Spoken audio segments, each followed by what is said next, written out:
Salut les tortues, aujourd'hui nouveau chapitre numéro 22, nommé La chasse à la reine, où on voit enfin cette fraude de Xiongnu se faire latter le cul. Et on retrouve Evelyn et Lou, en compagnie de la reine des dauphins, qui retrouve enfin le maudit du village, celui avec le même t-shirt que Lou. Malheureusement, en courant après lui, il retombe sur tous les dauphins échoués, ainsi que Xiongnu, qui n'hésitera pas, après avoir salué Lou, à attaquer la reine en lui envoyant une attaque de Shinsu. Malheureusement pour lui, la reine va juste le boire,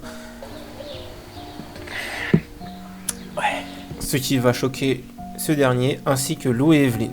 Pendant ce temps, les superviseurs continuent de regarder le spectacle qui se déroule en bas, et comprennent enfin qu'il y a un rancœur présent sur le lieu de l'épreuve.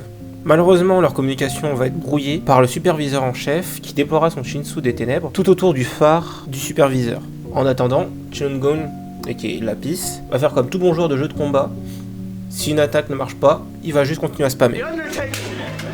Mais la reine décide de contre-attaquer et va tenter de l'écraser. Malgré les piétinements, Xiongnu ne se laissera pas faire et ripostera, ce qui fera tomber la couronne de la tête de la reine. Evelyn se précipitera pour la attraper et la reine rattrapera Evelyn ensuite, juste parce qu'elle voulait garder sa couronne.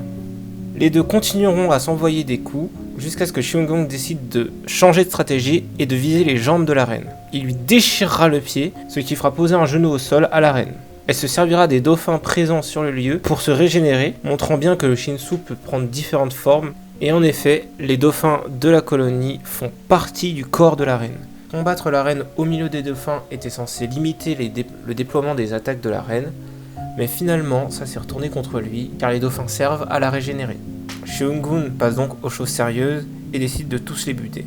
Suite au déploiement de son attaque au sol, la reine réabsorbe tous les dauphins et décide d'en faire une aiguille géante. Cette aiguille s'abat directement sur Xiongnu, repoussant toutes ses attaques qui étaient censées parer l'aiguille.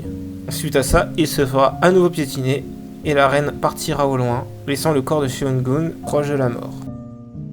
On apprend qu'il est déjà mort une fois, ce qui n'est pas naturel. En voulant se régénérer, voire revenir à la vie une deuxième fois, Rab lui dit qu'il y a beaucoup de monde qui l'observe. Il en profitera d'ailleurs pour envoyer son orbe transpercer de part en part la reine dauphin, signant ainsi son arène mort. Malgré ça, la reine a réussi quand même à sauver Lou et Evelyn d'une chute, montrant à quel point elle était attachée à eux. On finit donc ce chapitre avec la reine des dauphins morte et la supercherie de Rahab découverte, car tous les superviseurs ont bien vu que c'est lui qui a attaqué la reine des dauphins pour protéger le rancœur qui était un intrus, on le rappelle. On se retrouve en fin de semaine pour voir la suite avec sûrement Urek versus le taureau. Enfin, à plus les tortues.